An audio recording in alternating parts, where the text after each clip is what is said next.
ഇംപ്രവൈസേഷൻ്റെ കാര്യത്തിലായിരുന്നു ഹരീഷ് കേരളത്തിൽ ചർച്ചയായത്. ഈ അടുത്തും ശരത് സാറിനോട് ഞാൻ ചോദിച്ചു, ഹരീഷിനെ പറ്റിയിട്ടല്ല ചോദിച്ചത്, പാട്ടിനെ കുറിച്ചും ഇംപ്രവൈസേഷനെ കുറിച്ചും സംസാരിക്കുന്ന സമയത്ത് ഇങ്ങോട്ട് ഹരീഷിനെ കുറിച്ച് സംസാരിച്ചു. ഹരീഷ് നന്നായി പാടുന്ന ഒരാളാണ്. അത് വീണ്ടും വീണ്ടും കേൾക്കുമ്പോൾ നമ്മൾ ചെയ്യുന്ന കാര്യങ്ങൾക്ക് കുറച്ചുകൂടി ഒരു കോൺഫിഡൻസ് കൂടുതൽ കിട്ടില്ലേ? മെയിനായിട്ട് ഉള്ളതെന്ന് വെച്ചാൽ ഇതൊരു സംഗീതാസ്വാദനം. നമ്മൾ ഇതിനു മുമ്പ് സംസാരിച്ചപ്പോഴും നമ്മൾ ഇതിനെക്കുറിച്ച് പറഞ്ഞിരുന്നു. ഈ മ്യൂസിക് അപ്രീസിയേഷൻ വളരെ ആപേക്ഷികമായിട്ടുള്ള ഒരു കാര്യം. നമ്മൾ അത് അക്നോളജ് ചെയ്യാതെ നമുക്കൊരു ഇങ്ങനത്തെ ഒരു കാര്യങ്ങളിലേക്ക് പ്രതികരിക്കാൻ പറ്റില്ല. ആപേക്ഷികമാണ്. താങ്കൾക്ക് ഇഷ്ടമുള്ളതായിരിക്കില്ല എനിക്ക് ഇഷ്ടമുള്ളത്, അല്ലെങ്കിൽ ഓരോരുത്തർക്കും അവരുടേതായ മാനദണ്ഡങ്ങൾ ഈ മ്യൂസിക് അപ്രീസിയേഷനിലുണ്ട്. അതുകൊണ്ടാണല്ലോ ഇത്രയും ഡൈവേഴ്സ് ആയിട്ടുള്ള മ്യൂസിക് സ്റ്റൈൽസ് നമുക്ക് ഇന്ത്യയിലും പുറത്തുമായിട്ടുള്ളത്.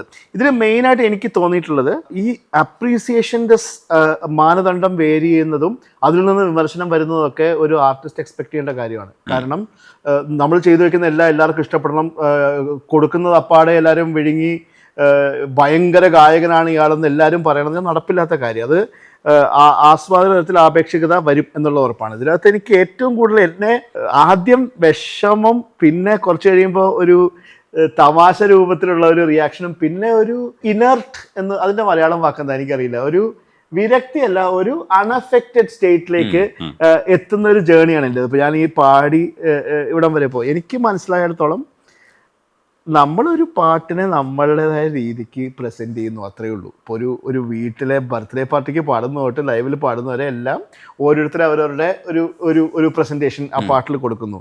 ഇംപ്രവൈസേഷൻ എന്ന് പറയുന്ന ഒരു വ്യക്തിക്ക് തോന്നുന്ന ഒരു പാട്ടിലേക്ക് അയാളുടെ മൈൻഡിലേക്ക് വരുന്ന കുറച്ച്, അല്ലാതെ നമ്മൾ മുക്കാൽ മണിക്കൂർ ഇരുന്ന് പ്രാക്ടീസ് ചെയ്ത് റിഹേഴ്സ് ചെയ്ത് പാകപ്പെടുത്തി ചെയ്യുന്ന ഒന്നല്ല. അപ്പോൾ അതിൻ്റെ പേര് ഇംപ്രവൈസേഷൻ അല്ല, അതൊരു റിഹേഴ്സ്ഡ് ഫോർമാറ്റ്. അതൊരു ഇംപ്രവൈസേഷൻ അപ്പം തോന്നുന്ന പോലെ. ഇപ്പം നമ്മൾ ഇപ്പം സ്പോണ്ടേനിയസ് ആയിട്ടല്ലേ ഞാൻ സംസാരിക്കുന്നത്. ഇതൊരു താങ്കൾ എന്നോട് എന്ത് പറയുമെന്നോ ഞാൻ തിരിച്ചെന്ത് പറയുന്നോ ഉള്ള ഒരു ധാരണ ഇല്ലാതെയുള്ള ഒരു എക്സ്റ്റെമ്പോർ കോൺവെർസേഷനാണിത്. അതുപോലെയാണ് ഈ പാട്ടുകൾ പാടുന്നത്. അപ്പം ഞാൻ മനസ്സിലാക്കിയിടത്തോളം ഞാൻ സംസാരിക്കാൻ എനിക്ക് അവസരം കിട്ടിയ കുറേ മ്യൂസിക് ഡയറക്ടേഴ്സ്, ഇപ്പം ശരത്തേട്ടൻ്റെ കാര്യം പറയുന്നുണ്ട്, അദ്ദേഹത്തിൻ്റെ കാര്യം പറയുന്നതുകൊണ്ടും ആർക്കും തന്നെ അവരുടെ പാട്ടിനെ കുറിച്ച് ഒരു ഇൻസെക്യൂരിറ്റി ഇല്ല.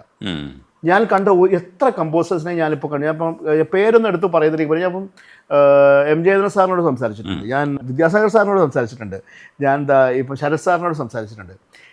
ഞാൻ ഇവരായിട്ടുള്ള കോൺവെർസേഷനിലൊക്കെ എനിക്ക് പ്രകടമായിട്ട് കിട്ടുന്ന ബിറ്റിച്ചേട്ടനോട് സംസാരിച്ചിട്ടുണ്ട്. അവർക്കൊക്കെ ഒരു ധാരണ ഒരു പാട്ട് എങ്ങനെയായിരിക്കണം എന്നുള്ളതുണ്ട്. പക്ഷെ അവരുടെ പാട്ടുകളെ കരുതി ഒരു ഇൻസെക്യൂരിറ്റി അവർക്കില്ല.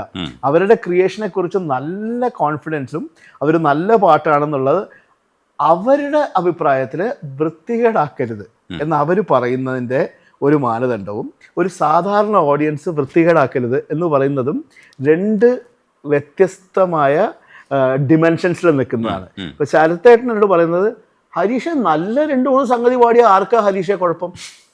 നല്ലതല്ലേ? കഴിഞ്ഞ ഒരു മാസം മുമ്പ് അദ്ദേഹം ഒരു ഓണാഘോഷ പരിപാടിക്ക് ചീഫ് ഗസ്റ്റ്, എനിക്കൊരു ചാൻസ്, ഞാൻ അവിടെ അദ്ദേഹത്തിനോട് ഇരിക്കാനോ, എന്നോട് പുള്ളി പറഞ്ഞതാ, ഒരു പാട്ട് നന്നായിട്ട കാര്യം പാടുകയാണെങ്കിൽ നമുക്ക് എന്ത് കുഴപ്പമാണ് ഹരീഷ്? സാറിൻ്റെ ഒരു രീതി ഉണ്ടല്ലോ പറയുന്നത്.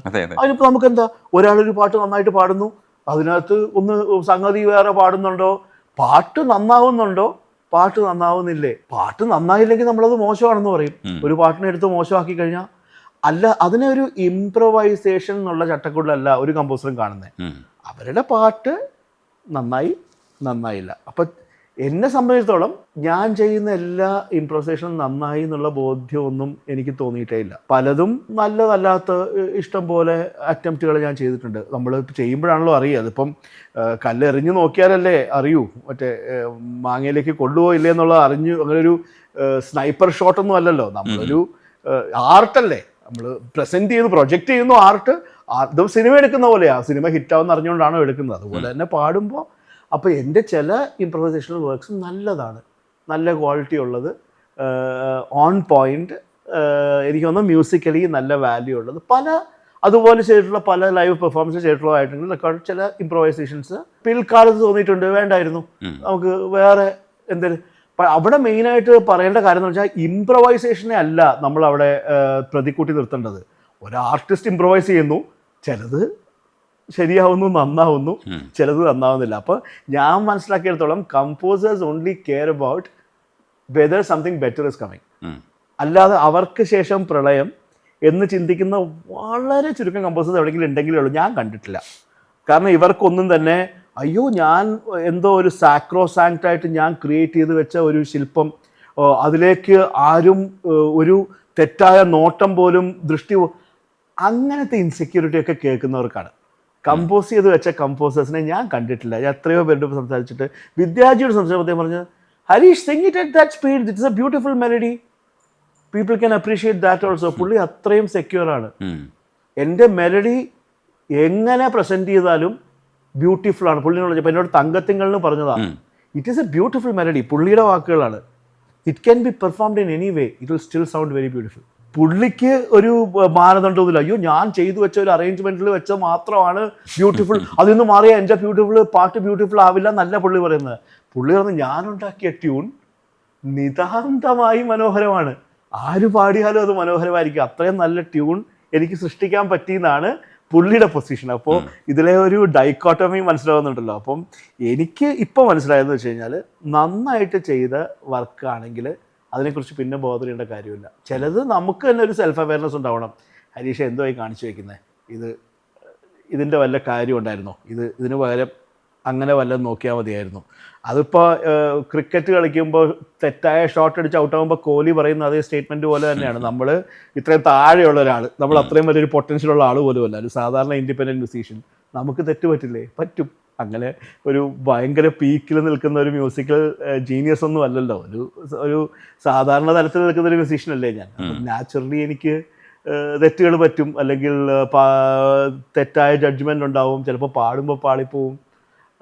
എനിക്കതിപ്പോൾ ഒരു പ്രശ്നമായിട്ട് തോന്നുന്നേയില്ല. ഇപ്പം ശരത് സാറ് പറയുമ്പം നമ്മൾ ഉദ്ദേശിച്ചതാണ് അദ്ദേഹം പറയുന്നത്. കാരണം നമ്മൾ അദ്ദേഹത്തിൻ്റെ കോമ്പസിഷൻസ് കാണുമ്പോൾ നമുക്കറിയാമല്ലോ എന്ത് തരത്തിലാണ് അദ്ദേഹം ചിന്തിക്കുന്നത്. വളരെ എന്താണ് ഔട്ട് ഓഫ് ദി ഓർഡിനറി ആയിട്ട്, ഔട്ട് ഓഫ് ദ ബോക്സ് ആയിട്ട് ചിന്തിച്ച് കമ്പോസ് ചെയ്യുന്ന ഒരു വ്യക്തിക്ക് എപ്പോഴെങ്കിലും സ്വന്തം ഒരു പാട്ടിൻ്റെ ഒരു പെർട്ടിക്കുലർ വെർഷനെ കുറിച്ച് എന്ത് ഇൻസെക്യൂരിറ്റി ഉണ്ടാവാനാണ്? അവരൊക്കെ ഏതോ മറ്റൊരു തലത്തിലാണ് അവരുടെ പാട്ടുകളെ കുറിച്ച് ചിന്തിക്കുന്നത്. നമ്മൾ ഈ കേൾവിക്കാർക്കാണ് അവർക്കില്ലാത്ത ഒരു ആങ്സൈറ്റിയും ഒരു ആകാംക്ഷയും ഉദ്വേഗവും ഒക്കെ നമുക്കാണുള്ളത്. അല്ലാതെ അവർക്ക് ഞാൻ നോക്കിയിട്ട് ഒരു കുഴപ്പമില്ല, അവരാരും പാടിക്കോ മക്കളെ, ഒരു കുഴപ്പമില്ല, തെറ്റിപ്പോയോ സാരമില്ല, ഒന്നുകൂടെ പാടും, ശരിയാവും, അത്രേ ഉള്ളൂ അവർക്കൊക്കെ.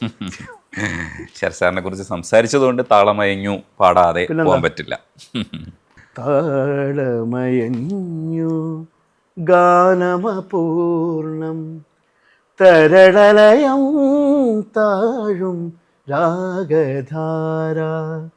താളമയഞ്ഞു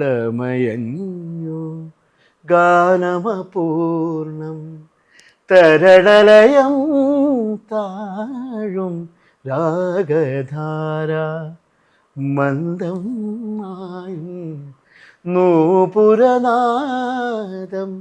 മാനസമോ ഘന ശ്യാമായ ബാലം.